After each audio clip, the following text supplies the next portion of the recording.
Today I got an awesome guest with me.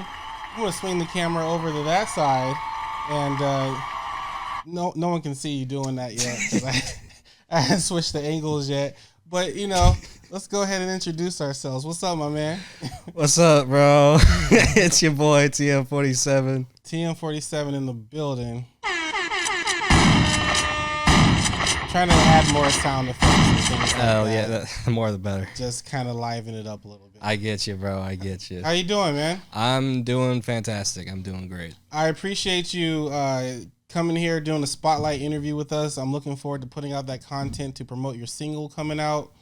I like to start with what I call like an origin story, so you can tell people who you are and where you come from. So can you tell people, your origins, where you originate from, and how you came to be here? Jeez. Well, I guess origins with music. I mean, I've always been interested in music. I mean, when I was growing up, we weren't the kind of household that had like technology around us, so the only music I would really consume would be off the radio and stuff like that. So whatever I heard off there is what I like to listen to, stuff like that.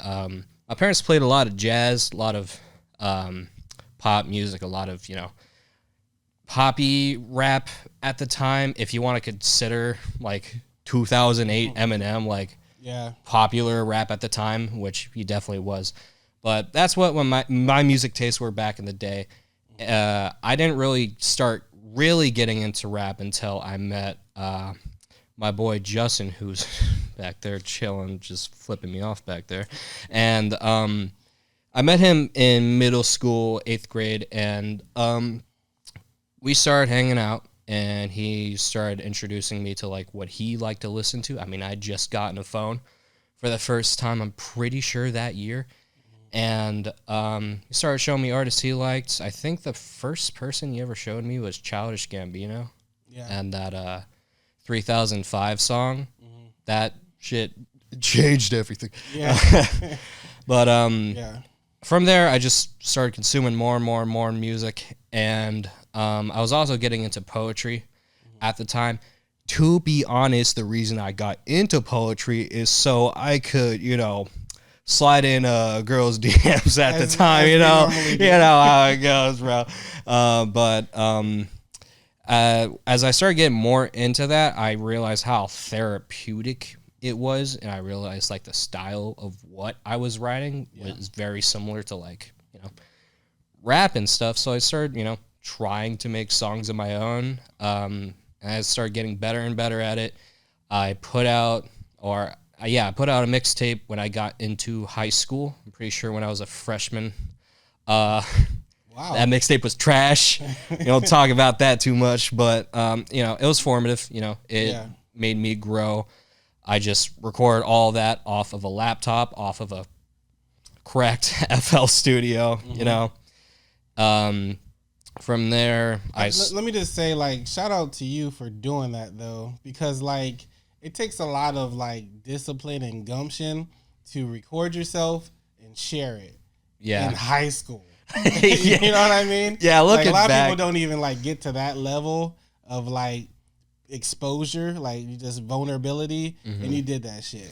And of course, you get better, but you gotta take that lead. Yeah, looking back, I was such an introverted kid. It must have been so insane to hear that I was putting anything like that out at the time. Like I was very self-reserved, and but it was a form of self-expression that I needed at that time in my life.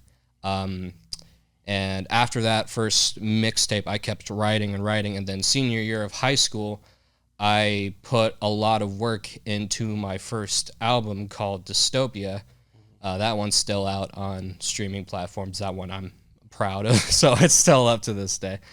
And I worked with a lot of good people on that record. I worked with my boy Felix, Bag of Tricks Cat. He was my mixer and master on that project. Insane guy. He's legend. Yeah. And then it took a while for me to put out anything after that, like my next project, because, life happens. Life was lifing. Life was sure lifing. I believe that project came out in 2018. After that, I was starting to get into college, dropped out of college, enrolled back into college back in January of 2020. 3 months pass. the big old COVID happened. Yeah. And from there, I had no choice but to just keep writing and writing, like everything that I was thinking, feeling. That's where Rainbow Road was birthed from. That's where a lot of tracks from my latest album from, I think, 2 years ago now, My Good Friend Karma came from. And, I've just been grinding ever since, just trying to keep a balance between my life, working, trying to sustain, my household, whatnot, and music all at the same time. And that's beautiful. That's my story. Man, how would you describe your style of music? Is there a genre that you got a strong place in, or it's all over the place, bro. Back in if we were talking about a couple years ago, I would be very confident in saying that my vibe and my genre was rap / lo-fi / boom bap rap. But I've grown a lot in the last couple years in both, artistry, what I listen to in general, and where I take my inspirations from. And after incorporating that in my music, I don't really know where I lie into. I'm just a guy that makes music. That's how I feel about it. If you want to put a name to it, what I've been calling myself is just alternative rap. That's kind of where I'm putting myself in right now. Yeah. Awesome. And what's your collaboration process like? Do you like being there with the producer or with the other artists, or are you sending off MP3s? Like, what's your collaboration process? When it comes to that, I have more, at least in my experience, I have more of a direct process with my mixer and master, whoever I work with, whether that was Felix or my boy Levi Cox. He's a member of Lost Oasis. He's my homie. He lives like 5 minutes away from me, so it's super convenient. Just head over to his house and just shoot the shit about whatever track we're working on at the time. As for producers, there'll be some that I hear about that I would just DM on Instagram and whatnot. And from there, we'll just shoot back MP3s from there. I don't have a super direct process with producers. Sometimes we'll get on a Discord call and whatnot. But other than that, my most direct, collaboration is with the mixer. Because I feel like, obviously, apart from production, getting the beat made, getting the everything just perfect. My process with the mixer and master, super important, because he is who makes me sound good. Yeah. Like, if it was still me on the laptop FL Studio, it would have been over. It would have been so over. I don't know jack about a lot of plugins and whatnot. Yeah. And I also just like seeing how that works. It fascinates me. Music fascinates me in general. Incredible. I like to challenge you, man, to come here to one of our collaborative meetups, because here at SongLab, we pride ourselves on creating an environment for people to learn. So if you do want to learn more about the different plugins, more about doing different things with your voice or production techniques, that's really what our meetups are about.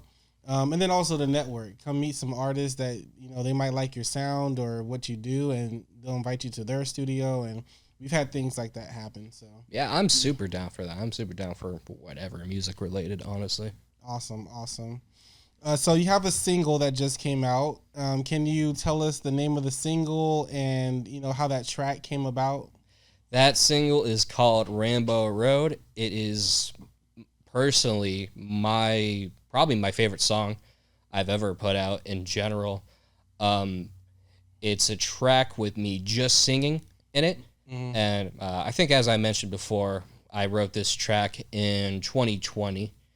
And back then, me singing and music was very new to me. I hadn't really tried much of it before. I mean, I've attempted in the past, but it was like singing, then mixed in with rap. But I wanted to challenge myself with a very just singing oriented song. Yeah. And I wanted to kind of just talk about a little bit about what I was going through, as well as what some of my friends were going through as well. Yeah. With like drug abuse and stuff like that. I mean, I could talk about personal stories. I won't, but yeah, it's just some I wanted to get out there, and I know that millions of people can relate to, you know, that kind of struggle. And reason I like that track so much is because it's like me expressing myself in a way that I never had before, and it's a very powerful track when you listen to it. Like, I love performing it at shows. I did I want to say 5 shows last year where I did that song before it even came out, because I wanted to test the waters a little bit. Like, is this song even good? Like, I'll listen to it with my own ears so many times that I'm like, I don't even know no more. Yeah. But I performed it at a lot of different venues, and people loved it. So, you know. Yeah, that's a tough subject, particularly with the drug abuse and having friendships and support. You know, you want to help your friends, you want to be there for your friends, mm-hmm. You want to communicate how you feel about, you know, that what's going on there. So I think people will resonate with that. You know, music definitely is a tool to communicate those, you know, challenging emotions sometimes. Yeah. For someone that's never heard of you or heard of your music, what do you want them to take away? Like a first-time listener, what do you want them to get from your music? One thing I think that I've always incorporated in my songs, no matter what issue I'm kind of like tackling, is I'll put in like just general hope in the end that there is a way out of like whatever situation you're in. I've talked about a lot of hard shit in my music before, like, you know, it doesn't end at drug abuse, it ends at suicide, like relationship stuff, you know, a lot of stuff, sadness, depression, and I don't like to leave things off on a bad note. Like, here's a song about being depressed. All right, sit with that for a little bit. Think about your life now. Yeah. I like to add in, you know, general hope, like, hey, it gets better at the end. You know, I needed someone to tell me that. Yeah. I was going through all that stuff, and not a lot of people did. I had my friends in my corner, but other than that, I didn't have a lot of adults in my life. I didn't have a lot of role models in my life telling me that, hey, you know, it'll be okay. Here's ways to get better and whatnot. Yeah. And I just want to express to, you know, whoever listens to me to, you know, live life to your fullest. Yeah. Have a good time with the shit. Yeah. It's life. I know life gets crazy, but, you know, there's always the grass is green on the other side. Yeah. All that stuff. Absolutely, man. Yo, that's amazing, man. What's amazing about hearing that is that, for one, my institution is bringing in people like you that have that type of message, because that's really what I want to give a platform for. Yeah, is like people that actually want to go against just putting out any type of crap music. Well, not crap, but like any type of music. I don't like calling people's art crap, but some people do literally make whatever. They literally say whatever. They literally will do whatever to get attention. Yeah, it's like the song goes hard, but like at what cost, you know? At what societal cost? So I appreciate that, you know, the meaning, the effort that you're putting into your craft and your music. My next question I like to ask people, what is the highest vision you have of yourself in the music game? Meaning, like, are you winning a Grammy and hanging out with models and popping bottles? Like, what is the grandest vision of yourself that you accomplish by your efforts in music? Where does it take you? And we'll say, let's do a 2-parter for this. Let's say immediately, like in the next 6 months, and let's do like in the next 5 years where you're at. Next 6 months, where I want to personally be, I mean, Lost Oasis is already, like, you know, helping with that, but just helping my face just get more out there, helping the socials grow and all that, helping my YouTube channel grow, and wanting people to see me for, you know, there are people who see me for more than just music, but I do like a lot more than just, you know, music. I mean, I like to play video games on my YouTube channel. I like to talk about serious stuff with, you know, friends on my YouTube channel. I like to talk about a lot of stuff, and I just want my message to get more spread out there. I also have a TikTok as well, and as of right now, I barely talk about music related stuff. I just like being funny on there, and I've always kind of been like that on, you know, whatever platform I'm on, because I genuinely feel like the best emotion you could possibly have is, you know, that one laugh that you're just getting out for the next like 10 minutes or so. And I want my music to make someone feel that same type of way. I want my message, I want, you know, whatever content I make in general, just to make someone's day. That's all I really ask for. What I always tell myself is that if I can make one person laugh, make one person smile, make one person, you know, vibe out to the music, forget about whatever they're in, and I've done my job. And as for the next 5 years, I've thought about this a lot, like what I really want out of music. I mean, I would like a Grammy, not gonna lie. I would like a Grammy. Speak it out. But the biggest thing is I just want to be able to make this a job and to be able to support me and my family, me and my girlfriend, who I'm hoping to marry one day, you know. Just being able to support whatever foundation I bring up in the future. That's my biggest thing. I want to be able to support the people I love, support the people that got me here, and to be able, you know, spread the love, you know, be able to donate to the causes that I feel closest to, and, you know, just spreading the love, because what am I here for if it's not that, like, genuinely. Awesome, my man. Tell everyone where they can find you on social media, how they can connect with you on the interwebs. Anywhere with a social platform, you can find me at TM47 official. Follow my Twitter if you want.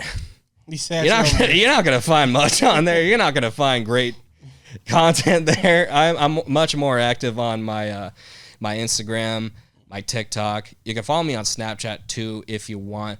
I do a lot of behind the scenes stuff on Snapchat, kind of like glimpses into what I'm working on. And Awesome, man. I really appreciate you coming on our show here today. Of course, man. Before we close out, anyone you want to shout out? Anyone you want to say what's up to? Shout out 602 Prophet. He back there waving over there. Shout out to Levi Cox, my man who has been mixing, mastering me for the last couple of years, help mix master Rainbow Road. Shout out Red Mosque for producing Rainbow Road. Shout out everyone Lost Oasis. Miles, Victor, Emil. I know I'm forgetting someone. Emil made the cover art. He's goated with the sauce. I want to say, you know, shout out to my girlfriend first and foremost for supporting me on this journey. You know, it's been a tough one, but you know, we making it through. Yeah. And yeah. Awesome, man. Thank you. Yo, y'all heard it here first. Make sure you like, comment, subscribe. Go follow this man. The link is in the description. Go follow him, support him, listen to his music. You know what I'm saying? I appreciate the love. Yeah. Y'all have a good night.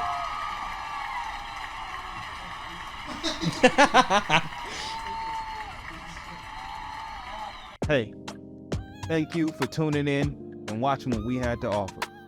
Continue to look at what we have by following us on all the social medias and subscribing to our channels, YouTube, TikTok, everywhere you can find us. SongLab Live.